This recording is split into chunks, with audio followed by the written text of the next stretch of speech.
Broadcasting live, this is the Handicappers Report, brought to you by the Clubhouse Racebook, 711 Central Avenue, Albany, and CapitalOTBBet.com, the premier online wagering site in New York State. CapitalOTBBet.com. Sign up today.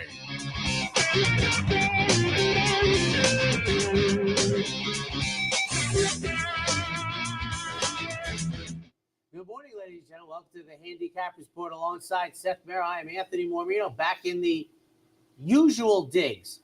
So I'm trying to think now. It's like it's probably like 42 Saturdays here for me, and about 10 Saturdays not here.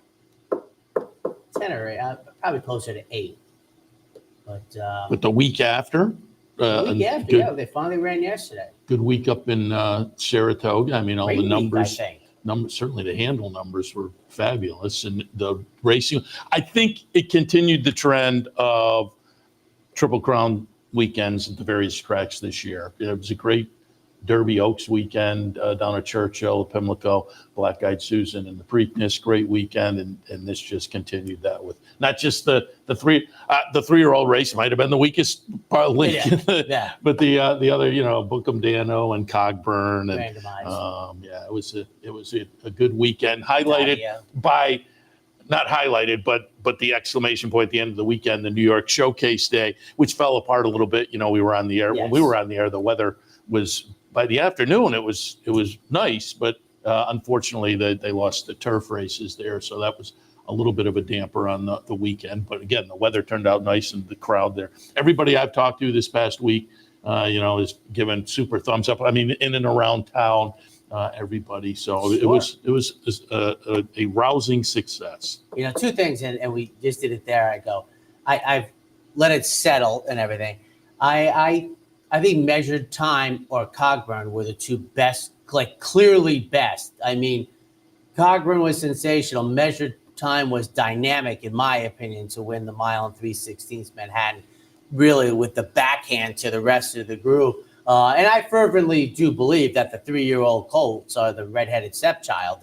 They get the most pub, but, it's been really years where they've been it's just the way it is. And, 3-year-old filly, we might have, one that even, as I said, second time in my life, I believed the trainer when Ken McPeak before the Oaks, and I had no doubt. I took her at a show, she's just very, very good. And I understand, there are people that say, well, you win races like the Alabama, rich in history and everything like that. So I'm one of the few people, I guess, that treats horse racing kind of like how I treat other sports. I just want to see her take on the best. I don't care about things like that. I'm like, if she's the best 3-year-old in the country, I don't want her running in restricted races. That was my argument about Personal Ensign all those years ago. The one time she took on the boys, it was a phony race. She took on sprinters in the Whitney, but she wouldn't take on Ali Sheba in the big races, etc. So I'd like to see it, because I don't know. I'm not a big speed figure guy. Did she get she had to have gotten a better speed figure for her Acorn than they got for the Belmont. That's a good question. Her Acorn she was on that 46 and change pace and just annihilate them. But a big success. The one I was thinking about this though, Seth, and we live up here, we love Saratoga. But if you had a bar graph for attendance for the Triple Crown races, you would be kind of misled to think what the heck happened? And I've said this before. I don't know if you have any thoughts on it. Do you think it'll be problematic if there's a Triple Crown on the line next year? I mean, here you go. It's all 50,000 to see a Triple Crown winner. I mean, that would be. Although that said, there was clearly way more than 50,000 people in the facility that day. How do they do that? I don't know what the magic was, but I mean, they have to announce they capped it, so they announced it at the cap. But everybody that I talked to agreed that there was more. As far as Torpedo Anna, normally I would say with a Kenny McPeak trainee, and he kind of alluded to it earlier this year, we'll try the boys. And now it seems like he's switched, and I kind of get it, because if they could run the table on the 3-year-old filly side of things, Coaching Club American Oaks, Alabama, then win the Breeders' Cup Distaff, they got a shot at Horse of the Year. So I completely see. I'd get be it. like one of That's those voters that would be like, no, you refuse to step it up. You don't get credit for ducking. except for the fact that where would you go necessarily? At least where we are at the halfway point. Well, the Classic. You have to run in the Classic. And I'm just looking here. Torpedo Anna was a 98. Dornoch was a 101. Okay. Well, they don't usually give Triple Crown races a 92. Well, I was about to say. Yeah. And if people think like it's a joke on my part, look at the horses that have won races and look at the rest of their career. And if I block out what race it is by the buyers, you could pick out and etc. But I thought it was great for racing. And obviously, you have to decide. The least important day was Sunday. As you showed me in the press box. Apparently, it's not important because nobody showed up. So we got the rain on the day that if you had a choice, you choose. But Thursday, Friday, the energy, etc., was fantastic. And it was a great day. And I said it before. I mean, the Mile and a Quarter is just a better horse race. And I thought it was a very good horse race. I said that not one horse winning would surprise me. I thought it was the first time I looked at a Triple Crown race, and I thought they're all live. I did know, Seth, I don't know what the feeling or the buzz was in the press box, but I was of the opinion by about 4 o'clock in the afternoon that my closer wasn't gonna fare at all. I don't think it was an even racetrack. And bias is the most subjective thing in horse racing, I believe. And I think if you liked Anna Marie and Sierra Leone at about 4 o'clock in the afternoon, it's the old Eddie Mush, just tear up your tickets. You have no shot. And I think that was the case. Yeah. I had no chance on that racetrack. Yeah, turning for home. If you were sitting a challenging third, let's say, it was like, I don't know if I'm going to make it much ground in the stretch. But it was, again, 3 Triple Crown races, 3 different winners, and Dornoch gets it done. The brother DeMage, the Derby winner, and who never won again, kind of lived up to it. And we'll see what Dornoch does. But it was fun. We had Danny Gargan and Randy Hill on with us the next morning. We tried to get Jason Worth, but he was not available, as it turned out, on Sunday morning. But I think he was saying all the right things in the winner's circle as a World Series winner who clearly is now very enthusiastically involved in the horse racing game. So I think he's going to be good for the game. And it sounds like he was impressed by Saratoga and the atmosphere here. So I would expect we'll see him. Baseball players don't get to experience Saratoga. So exactly. So I expect we'll see him this summer, certainly at the spa for much of it, or he'll be in and out, but I'm sure he's gonna be up there. So yeah, it was certainly a lot of. You know what's odd? It's like you think about these horses with the Triple Crown. I'm thinking honestly, they have like one more race before the Breeders' Cup. I mean, that's maybe a couple, maybe 2. Yeah, not too many of them are gonna have 3. Yeah, no. So it's like you either prep for the Travers, and I mean it's just a weird world to be sitting here in the middle of June and thinking about how limited the races are going to be going forward. Yeah, it's really, if you're on the top end, you're looking at Haskell, Jim Dandy, Travers, Pennsylvania Derby at most, and you're not going in all 4 of those, obviously. No, 2. Yeah. No one's running in 3 of them. Yeah. Maybe Fierceness. If we can get him too. So he's going to go to the off works? I don't know the last I read, but the game has changed so much. I was just thinking, I said, this is during the lifetime of the Breeders' Cup. Horses ran 2 weeks before the Breeders' Cup. That was Breeders' Cup prep day, but we'll see. But a great day. We're going to do it again at least one more time, although we've talked about how it's not official. I did see an artist rendering drawing of Belmont Park that showed the synthetic circuit, the 4th circuit inside the inner turf course. So that's moving along. They're going synthetic at Santa Anita too, and social media is not happy about that. If you've ever been to Santa Anita, you kind of wonder what that track is on the inside. It's a training track. It gets no use, and it's going to get used. Yeah, I think these days to have that option with weather, turf racing, like I say, social media was not happy about it. But it seemed like a good option to me. Now, some people made the case that you wouldn't want to use it as much as Gulfstream uses theirs. I kind of get that, but we'll see how it works out.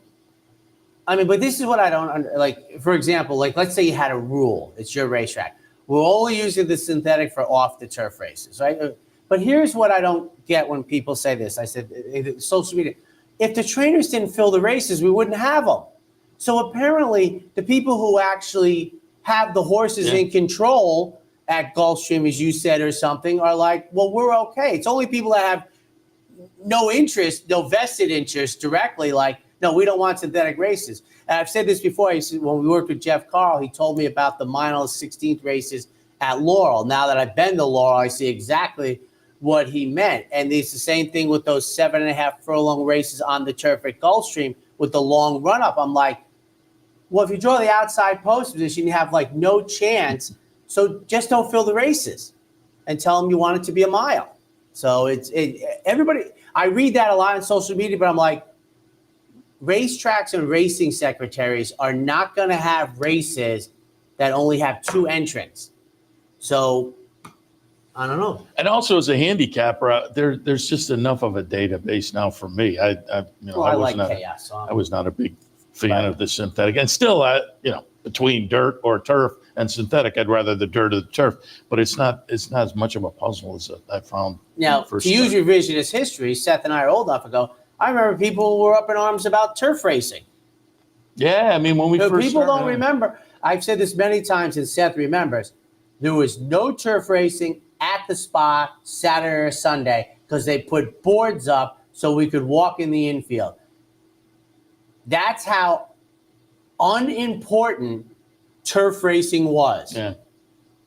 That was the 80s, by the way, folks, just so the old people, Yeah, there was like that boardwalk. 2 of them. And you walked over, etc. Brian Natto didn't know that. When I showed it to him one time, he's like, I can't believe it. I go, Brian, no turf racing Saturday. I could probably look it up. I might do this. I'm off the next 2 weeks. I'm gonna add up how many turf races, Seth, we used to have for like maybe the entire 80s.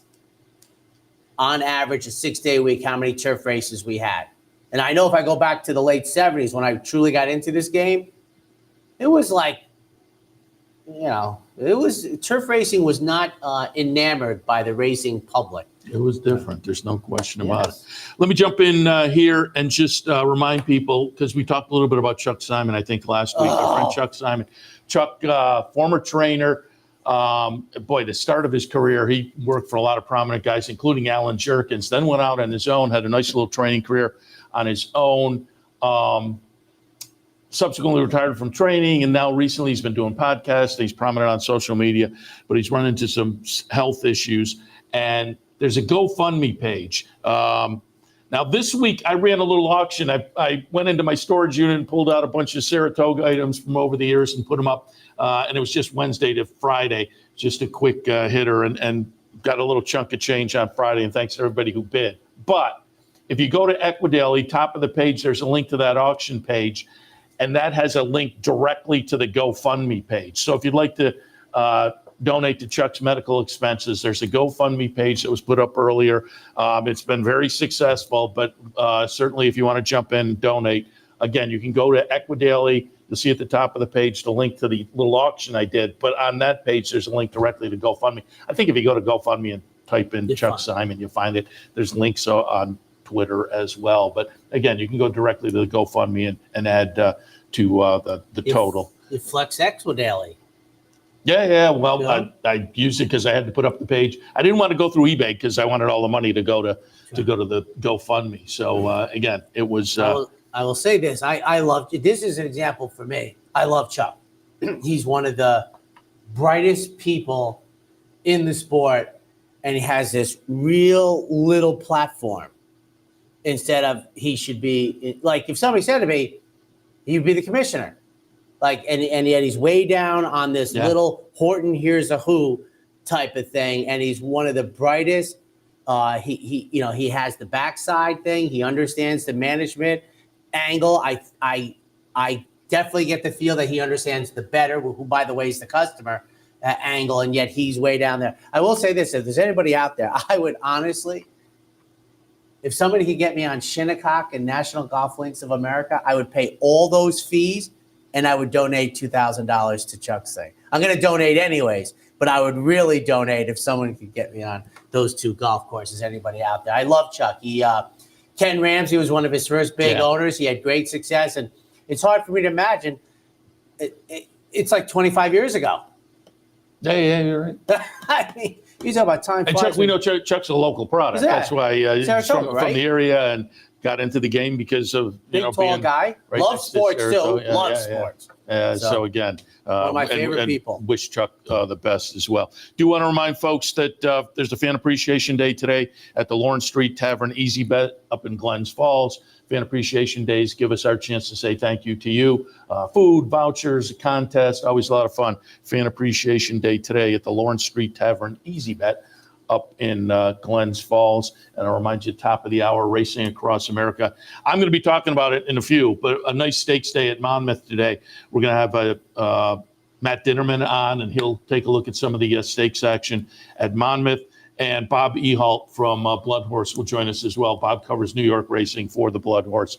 And I just wanted, a week out, a little recap of the action last week, Belmont at Saratoga. I mean, he was covering all the races, but also had an interview with David O'Rourke and whatnot. So we'll get a little follow-up to last week. And unfortunately, not enough people can say it, but I heard Matt call races live and in person at Golden Gate Fields, which closed on Sunday. Yeah, but you talk about the yin and the yang of last weekend, Saratoga were over the moon, and then there was a lot on Twitter from folks who were, out there for the final days of Golden Gate. And man, I never realized it, but somebody was taking a picture of their view and you're looking out over the bay, and it's like, no, that's not how it is. They built the track the wrong way. He might have been looking out. That's kind of the sense I got, actually. You look at the traffic jam going forward. Apparently, they didn't think waterfront property in Northern California was very valuable. Actually, as I looked, I thought it seems as the way he's written it, it seems like maybe he's looking out. Now, I will say this. Because it was a gorgeous view. It would have been problematic because you'd be into the sun. That's why I tell people the morning workouts at the main track, the only real issue is the sun's right at you. But I think some architect could have figured it out how to angle it. But no, they built it the wrong way. But this is, I know most people, when you use the word amazing, it has positive connotations. But in our lifetime, Seth, just our adult lifetime, the tracks that have closed, it's just, the fact that New England doesn't have racing. We talk about the fairs, the major circuits, Hollywood Park. I sit in my seats and I realize, this is Hollywood Park, Arlington, Golden Gate Fields, Bay Meadows, 10, 15 years ago, et cetera. And they haven't built too many new ones. So we're ready to tee it off at the 11 at Aqueduct. See, we're back to Belmont at the Big A. We were at Saratoga. We weren't at Belmont at Saratoga. Some of them, if you went, like Equibase, I think was listening, and somebody was. There were a few places where it was Belmont at Saratoga. Yes. But again, I'll look at Monmouth a little bit later on, but we'll kick off Belmont at the Big A on this Saturday. The opener, we are looking at State Bred Maiden Specials going the 1-turn mile. And how about we come back from Saratoga right off the bat, longest shot on the board wins the opener. What a day yesterday. Asmussen had multiple winners, no favorites, and a $50 horse. And who the heck sees that? So let's go with 3-6-4. In the opener, one quick thing, accidental bid. I haven't seen Mark Stanley's name in the owner's box. He goes all the way back to Ecton Park, winning the Jim Dandy in 99 with moisture in the racetrack. I saw his name and I was like, wow. Okay, I looked at this race and my thought was, it's not so much I'm taking the new face, but I'm taking the offspring of Arrogate, and there just aren't going to be that many. He has left us. So I'm taking the first-time starter for Belmont by Arrogate.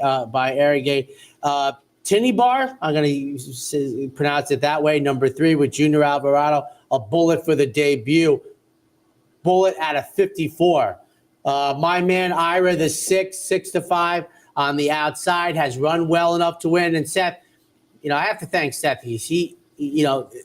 for me, I have great value in the buyer speed figures. I don't think it's the way most people use them, though. I'm thinking Ironman Ira, let's say he runs a 68 again or something. And I'm like, I think my horse on the career debut could run that. Now, if Ironman Ira had posted like 84s, 86s, I'd be like, I don't know that I can reach that ceiling yet.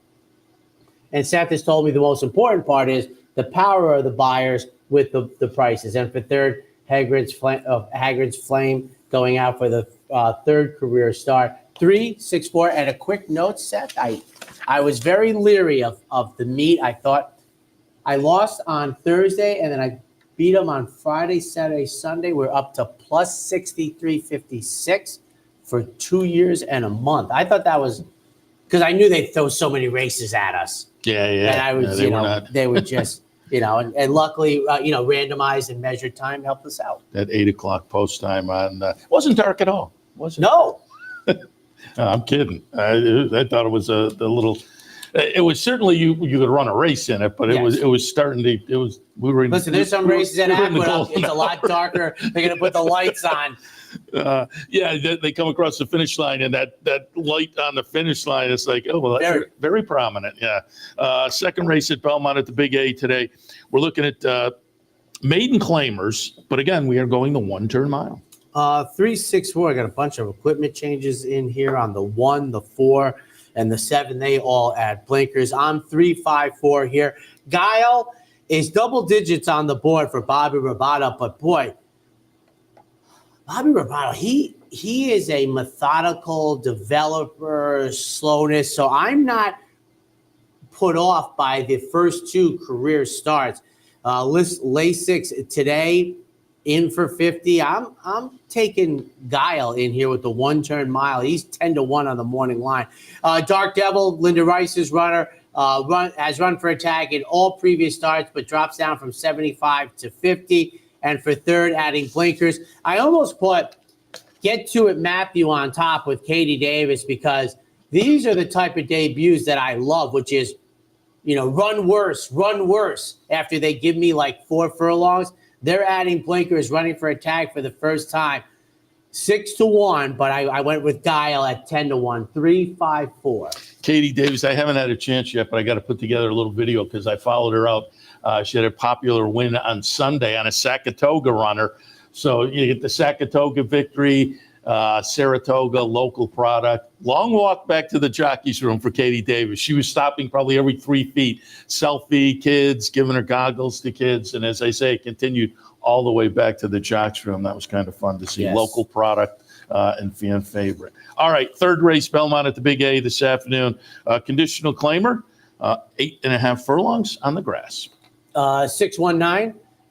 Rails are up on one of the inner, and they were not up on the outer. What's funny is because we had the inner turf course for so long, was the only turf course. When they reconstructed the main turf course, because of it had been like since 75 that we had the 2 turf courses. Usually the inner turf course is the only one who gets the adjective. That's not the case at Aqueduct. The outer turf course gets the adjective because it was so long gone. 6-1-9, Highway Harmony. I love the turf race most recently for Jorge Abreu. I think he had a W yesterday, runs for a tag.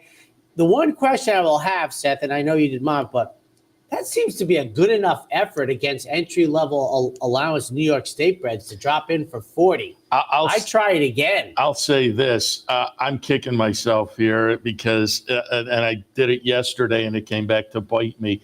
I love this class move. Just over the years, you step out of a state bred allowance and go into an open claimer, much less an open conditional claimer. Very potent move, and one of them got me yesterday.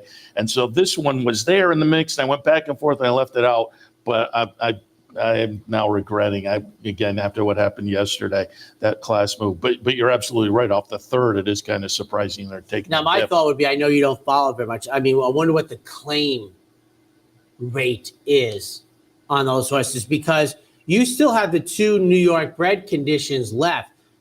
this strikes me as and I'm not an advisor on claiming horses, but this seems to be a very attractive move. And then I'll take the one horse for Chad Brown, making the second start of the year, and for third, a big price in here, Bruce Brown on the outside. Another horse who his a little different. He's cycling into the third start of the year, one of my favorite angles. And the last race might be better than it looks, because it looks worse than Highway Harmonies, but I think it might be a little better than that in an entry-level allowance, and they're dropping in for 40. 619. There's only 24 hours in a day, so you have to. But I would be, I don't know, maybe if Denise will drive down, I'm gonna take a look at. You'll be in the passenger seat doing a little research. Yes, my angle of this is how many of them get claimed, because they seem to be in the picture of the claiming game very attractive. If they can run it all, you're like, you still have 2 conditions left. Fourth race, we're looking at maiden specials going 9 furlongs. 654 in here, and Missouri River gets my top pick. Danny Gardner, winner yesterday, right? Yeah, off of the return to New York. Another offspring of Arrogate, shipping up after the 7 furlong effort down at Gulfstream Park. That was the first start of the year. For a second, Military Road, 7-5 for Christophe Lamont. Never been off the board. Got beat at 4-5 most recently. That was in the mud. Gets back to 2 turns. The race goes through Military Road. And for third, number 4, Timeout. Blinkers on. Now, my thought on this is that Military Road and Timeout, they're 7-5, 5-2. I think that they'll be closer when the wagering is done, 6-5-4. But as Seth said, and we have the best morning line odds maker in America, David Aragona, the buyer's speed figures have enough disparity that David is in sync, that there's 7-5, 5-2, because you're talking high 80s, high 70s. So I get it. As you were talking, I was looking over at Twitter, and I meant to mention at the top of the show, congratulations to our friend Alex Sausville from Scotia. Godolphin Flying Start yesterday posted their graduating class, and Alex has been a Flying Start guy for the past couple of years. Great program to get young folks really involved in the game. They travel all over the world, and Alex, as I say, a Scotia product. I know in high school he was a hoop star as well, but has gone on to be a member of the Flying Start program, which bodes well for a career in horse racing going forward. So again, congratulations to Alex. If we had the early flying head start, the public school kids that didn't have school on Friday would have marched over to the Saratoga racetrack to get them there early. And hats off to Saratoga for that, the Saratoga School District for that. I'm sure the kids loved it. Belmont's fifth race, state bred optional claimers, non-winners of 2 other than 6.5 is the trip. 4-1-7, Linda Rice sending out Jackson's Dixie coming off of the victory at this level. Obviously, the claiming price, the claimers in here are the 4 and the 7. Linda's, right at that 20 percentile. Has dipped a little bit. I mean, she runs so many horses, but we were around 22 to 24 for 8 months, a long time, longer than usual. For second, number 1, Rudy sends out this horse going for the 3rd in a row, 4 out of 5. Won the entry-level New York bred race on an off racetrack, comes back here now in the 2X condition. And then the other claimer, as I have the claimers in 1st and 3rd, Gone and Forgotten, Richard Dutrow Jr. 4-1-7, quick note. Any thoughts on What a Barrio? It was interesting. I got wind of that a little bit early up in the press box, and it was an interesting move. We'll see how it works out. The other one we've talked about recently, Rich Strike, is headed to Belmont. What's the over-under on a start for Rich? 0. Well, the over-under is 1/2. Yeah, I'll go exactly with that. I'll say this: it's to me the most wanting part of where we are in the horse racing game. In other words, the journalists who follow these horses and everything, that it's you just like, because Belmont's a great guy, but he probably has no idea what's been going on Like, you're talking a Derby winner. If a Derby winner can be that lost in the media world. And for folks who are familiar, White Barrio went back to Saffie Joseph. So we'll see. I guess they got all the mileage out of Richard Dutcher Jr. they could get. The Breeders' Cup Classic. They have a start plan. Yeah, good. And Rich Strike, who's been on the side, was retired, but has been on the sidelines, stem cell. It's announced that he's gonna go to Belmont. So we'll see. Before we go to the commercial, 6th race, we're on the grass at a mile 4. Again, maiden specials. 372, kick a buck. Sign up for 6-1 right now in this 3rd career start for the offspring of More Than Ready, for 2nd Storm Ready, an offspring of City of Light for Todd Pletcher, making the 3rd career start off of a good improved 2nd effort. And for 3rd, From the Hedge or the Portable Rail, number 2, Union Economics, Chad Brown's runner, adds blinkers after getting beat at odds on by a nose. 372. It's funny, the Klarovich horses, you can hear the name, that's a Klarovich horse. Absolutely. All right, we'll take a break. When we come back, more Belmont at the Big A a little bit later on Monmouth Park. Stay tuned. It's funny. I love when they get. Sometimes it pays to go with the flow, to check your worries at the door, to reconnect with your crew, to follow the thrills and the flavor, to roll with it and see where it takes you, to enjoy every minute to its fullest, and to dance like there's no tomorrow. You can do that here at Rivers Casino and Resort Schenectady, where the good times flow. It only takes one upset to make history, and now you can be part of Saratoga's long tradition at the Dark Horse Mercantile. The Dark Horse Mercantile offers a carefully curated selection of clothing, gifts, and home decor, from one-of-a-kind vintage racing memorabilia to select brands like Barber and Under Armour, as well as exclusive Dark Horse branded merchandise. So celebrate the Dark Horse in all of us at the Dark Horse Mercantile, downtown Saratoga, where the smart bet is always the Dark Horse.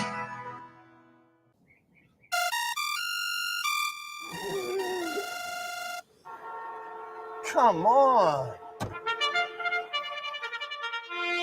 I want sales reports on my desk by Monday. Whoops. My bad. Love racing? RTN brings you every live simulcast on your home television, plus live video streaming and race replays on your PC and mobile devices. To order, visit rtn.tv.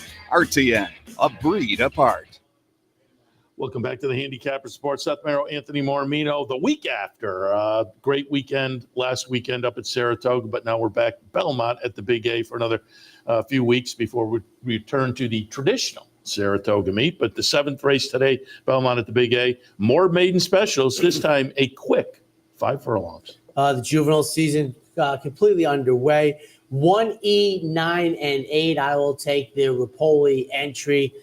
First-time starters, we have Nudge and Menti, or we'll find out how it's pronounced. I have different jocks. I have Irad and Johnny V. So, I'm expecting them both to go. Number 9, My Matoli for 2nd. Carlos Martin's runner, beaten favorite on debut. And for 3rd, number 8, T. Craft for Bill Mott.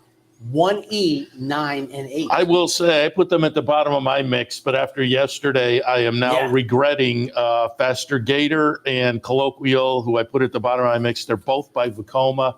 If you haven't been paying attention. 2 winners yesterday. I think he's now 5 for 7. It just incredible. But Vekoma, again, one of those tuck in the back pocket sire to watch with the 2-year-olds up at Saratoga. There's been only one other horse I remember having that type of start. You probably won't remember him, Forest Camp.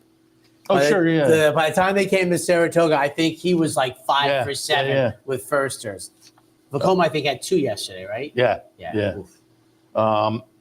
In the 8th race this afternoon, 6 furlongs the trip. It's on the grass. These are state-bred allowance runners. On the outer turf course, not to be confused with the main turf course. 1, 12, and 10. I'm down inside Super's Lucky Lady, making the seasonal debut in the 4th career start, throwing out the one that, with turf season, things like, December 15th, it was an awful race after 2 good efforts. Beaten favorite, goes to the sideline, returns today, whether something happened in that race or they're going to, quietly rest for the winter. Act of Congress on the far outside of the main body, trying to make it 3 in a row for Bruce Levine.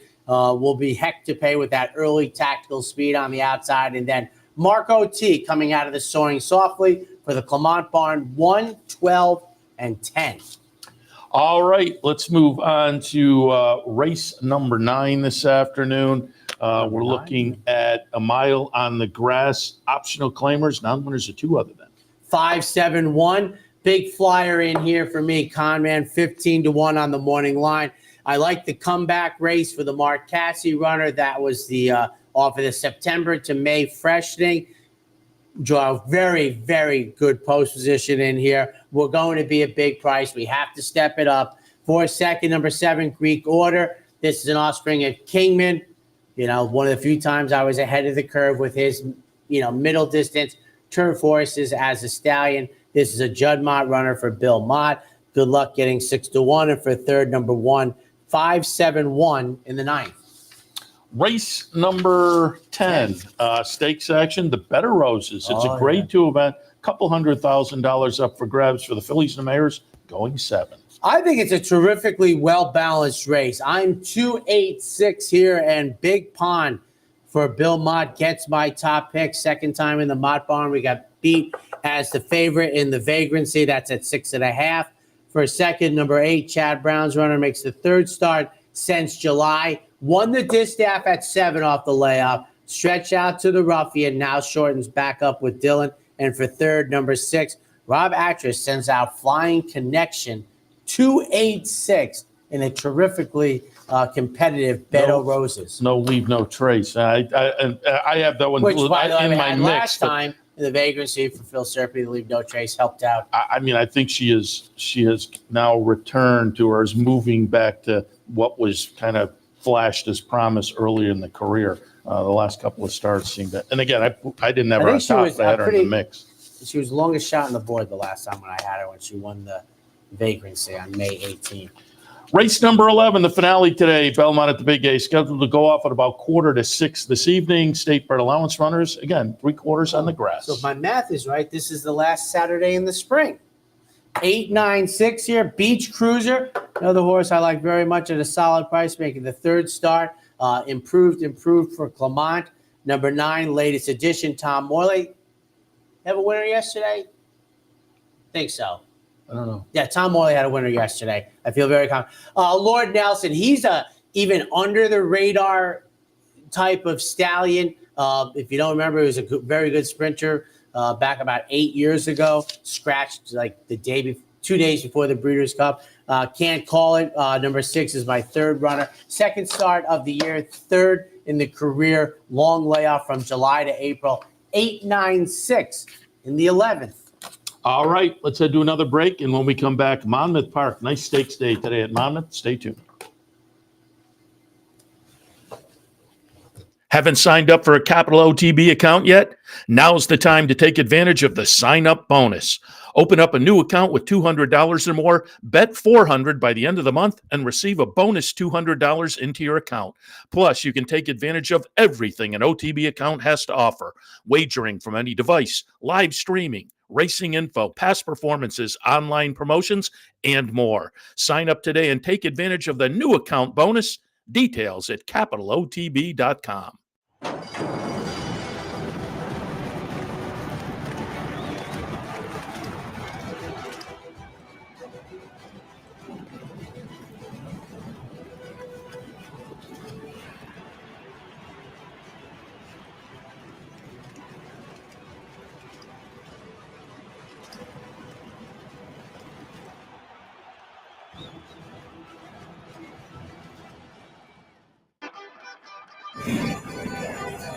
Want to get your career in horse racing off to a fast start? Well, the University of Arizona's Racetrack Industry Program is your winning ticket. The Racetrack Industry Program has served as a springboard to some of the industry's most successful individuals, with a proven track record of job placement right out of college. If you want to earn a degree in the exciting horse racing industry, the Racetrack Industry Program can put you in the winner's circle.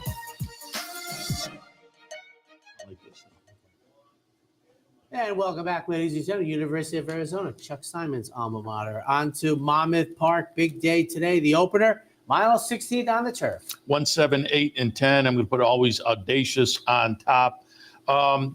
dropped down to this level last time on the move from Fairgrounds to Monmouth and seemed to appreciate it. The Tom Morley runner just missed last time in what was clearly an improved effort. Now, there are a couple of things, got back to the turf, but got that class relief off of that effort. I'm going to look for this one, and if we get that 7-2, we'll be happy. Butterfly Queen in the second slot. Came up from Gulfstream, moved down to this level last time. Ran fifth, but it was an okay fifth. It was a number that certainly fits with this bunch. Claimed off of that effort. We'll see what this one can do in the new barn, but given what we saw last time against similar, seems to fit. And Captivating Sound, another one that was claimed out of a similar effort last time that, again, like Butterfly Queen was, an okay. It was a 6, but it was an okay 6, less than 3 lengths away. We'll see what this one can do in its new barn, but this one, lightly raced, probably still has some upside. In the opener, 1, 7, 8, and 10. On to the second. Claimers in for 5,000 on the dirt, racing a mile. 5, 7, 2, and 6. Vegas Weekend on top for Claudio Gonzalez. Off the claim. Gonzalez is pretty good off the claim. This one came over from the Naira circuit to Monmouth last time. Seemed to appreciate that with a just missed effort. And again, gets claimed by a high percentage guy doing well off the claim. Now, my concern is they claim for 12.5. They come back for 5. I never like when they drop off the claim, but they may just get realistic here and kind of work things out and get a win. I'll take the shot, but there is a question mark that has to be answered with that drop. Our Little Tiger in the second spot has been bouncing around this level in the last few starts and has been doing so competitively. And then Mystic Dreams in the third spot, like the top pick, takes a class drop today that makes you scratch your head a little bit. But you go down the page, this one has been in and around this level in some of the starts. I think is going to fit okay with this particular bunch. An old turf to dirt move might be beneficial as well. Second at Monmouth, 5, 7, 2, and 6. On to the third. Back to the turf at a mile 16. 7, 5, 4, and 10. Number 7, What's Good? Hasn't been seen since early April down at Gulfstream, but I thought the races we saw at Gulfstream were pretty good. The most recent ones were against a little bit better. You don't have to go too far back to see a little lesser, so kind of splitting the difference. Again, dropping off of the latest race at Gulfstream, but I don't, this isn't a kind of a suspicious drop, again, given the fact that we see lesser going back not too far. So I think they're just looking for the proper spot, and I think this group may provide that. Gurley the Butcher in the second spot, hasn't been seen since last November down at Laurel, but had some Monmouth starts last summer that were okay. I think the return to Monmouth for the aforementioned Claudio Gonzalez will provide a good starting point for the year. This is, the kind a little bit inconsistent and may need a start or two before we get our best effort. But looking at the complexion of the rest of this field, I put the horse in the mix. Wish List in the third spot. A couple of starts so far this year. Maiden Special Company was an okay effort, but then dropped in for the tag and broke the maiden last time. Now we're at a 16 conditional. Broke the maiden for the 16. So I don't think this is a big leap necessarily from the latest, and I think is a solid fit. 5-1 on the morning line makes this one look kind of attractive. In the third, 7, 5, 4, and 10. Loving our mile 16, but this one on the dirt. 7, 5, 4, and 2. Evidencius on top. Hasn't been seen since Gulfstream in March. Kind of an interesting, right before that, February, was at Aqueduct. So they spent the early part of the winter in New York. Then they took a little quick trip to Gulfstream. Now up to Monmouth for Christophe Clement. On a better number, this horse clearly has an edge on this bunch. Will we get it off a little bit of a layoff and a little lesser number last time? I'm not sure, but I think this horse is going to class up okay. Catching Heat in the second spot. Lightly raced runner for Chad Brown. Broke the maiden last time in career start number 3. I could see this horse running very well off of, again, what look to be improving efforts and could be primed to move forward. It's still in only start number 4. Run Devil in the third spot off the claim for Wayne Potts. Potts is okay off the claim. The claimed race was a nice win. This is maybe a little saltier group, but again, if we can get back to that claimed race off of the claim, I think this horse would fit in with this group. I have it 7-5, 4 and 2. Keeping up the mile 16th idea. These are fillies maiden special weights on the turf. 5, 7, 9, and 10. We'll use Eastern Empress on top for Christophe Clement. Third start of the season, came over from Europe, has put in a couple of North American starts so far, a couple of United States starts at Tampa and Gulfstream. They were both pretty good. Now third start back off of those 2 starts. I'll tilt in that direction. Woodho, I'm not sure. We'll see what Matt does with this one later. But it's Todd, it's Shadwell off a debut down at Gulfstream that seems like one you can build on. I would think with that experience under the belt, a move forward will not be out of the question. And we're getting 8-1 on the morning line. And off of that effort, I think we can get a decent little price in here. But I think this one is maybe live, a Speightstown second-time starter. Gasparilla in the third spot. Shug trainee came over to Monmouth last time and kind of clunked. But the debut at Belmont and Aqueduct back in the early part of May, I'm going to look to get back to that. There was some traffic trouble last time.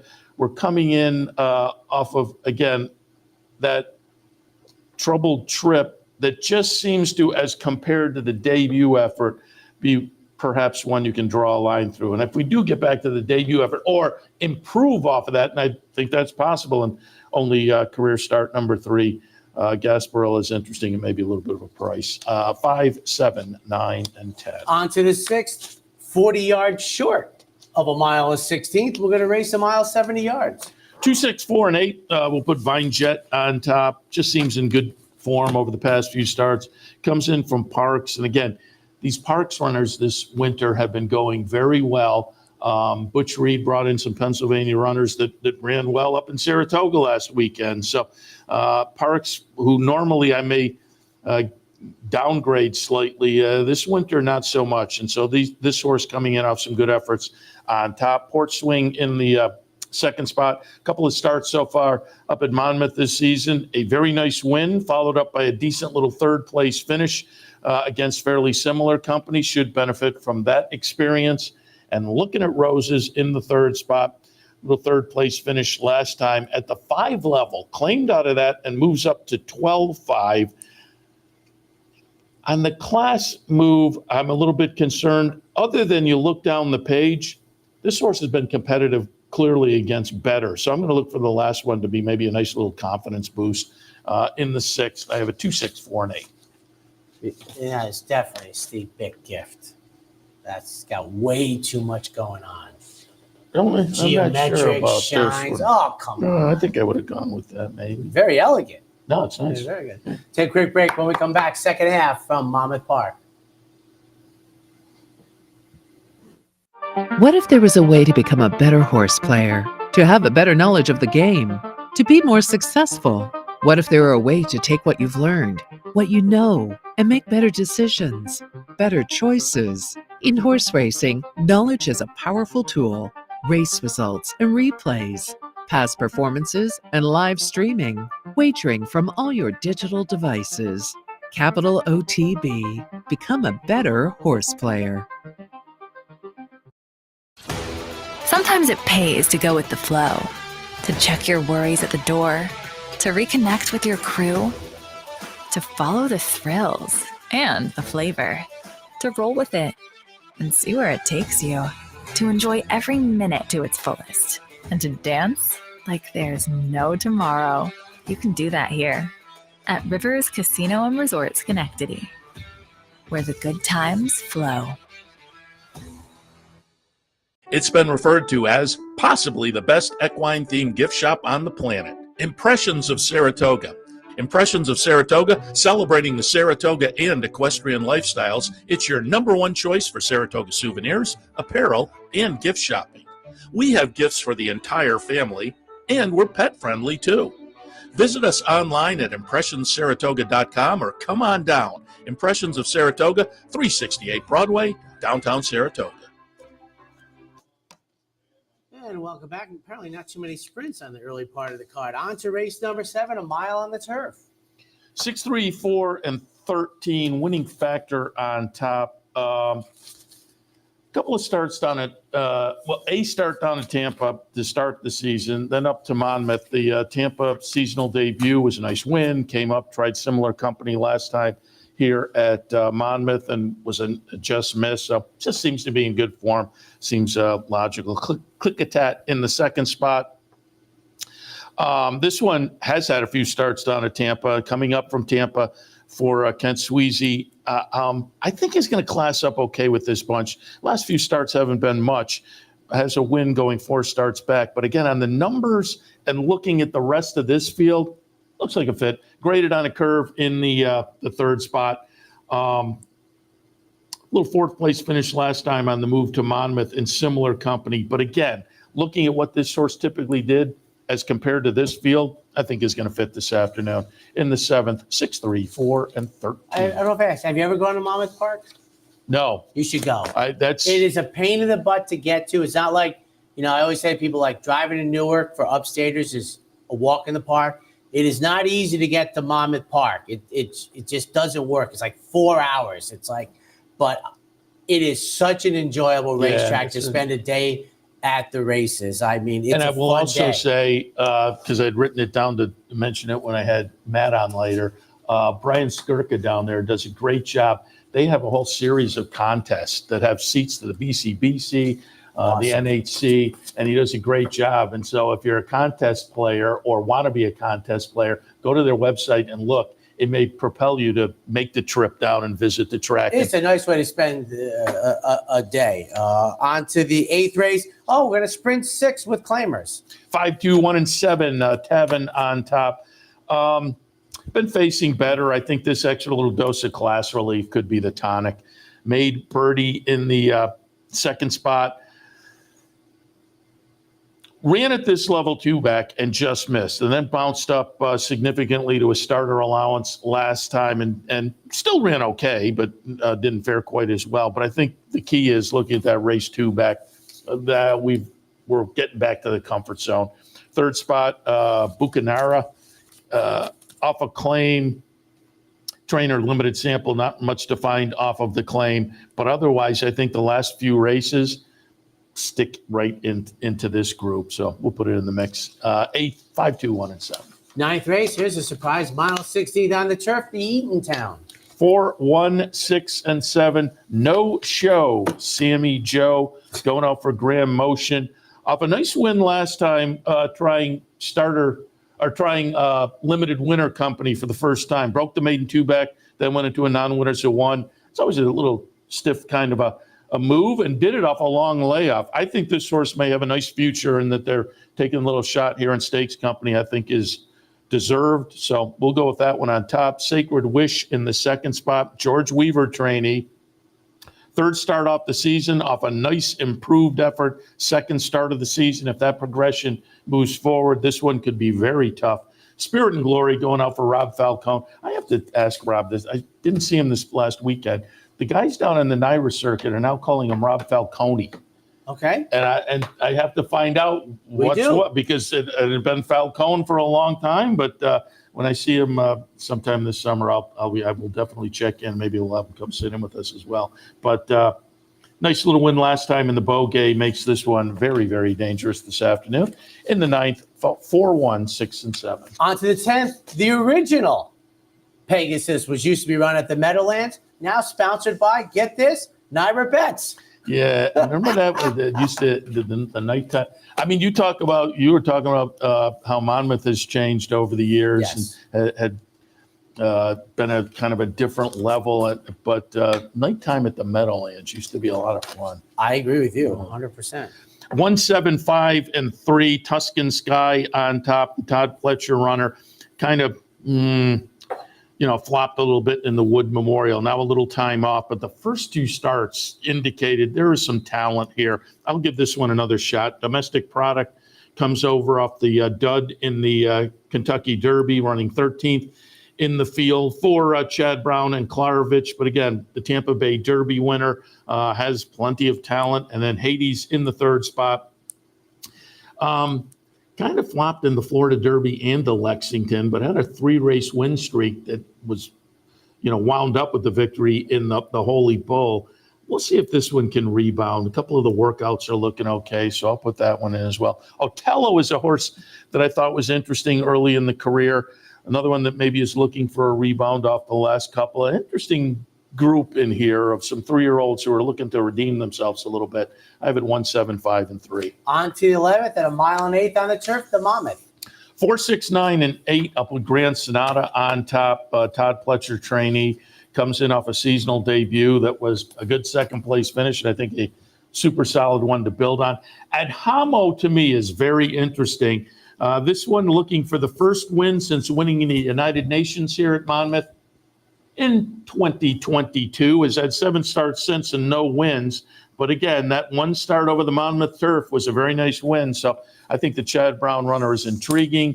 And then in the third spot, I'm going to go out to Running Bee, Chad Brown trainee, who has a couple of starts, most recently a nice win at Keeneland.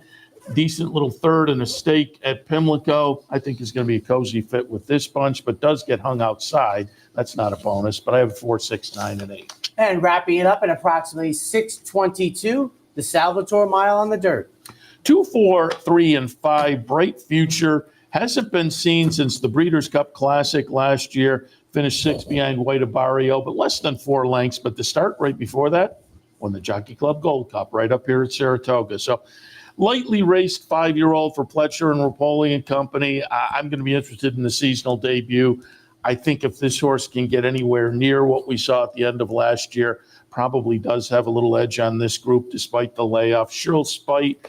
Find it interesting that Roger Atfield, who is a Woodbine-based guy and certainly plenty of opportunities up there, and this horse has been working up there, but that they elect to take the shot here is intriguing to me, particularly coming off some turf races like the Baker's Mark Mile at Keeneland. Just that they're taking the shot is very intriguing. And Artorias going out for Chad Brown and Judd Mott off a nice try last time. I have a 2, 4, 3, and 5. And that wraps up our look at Monmouth Park, a terrific late spring, very late spring day by the Jersey Shore.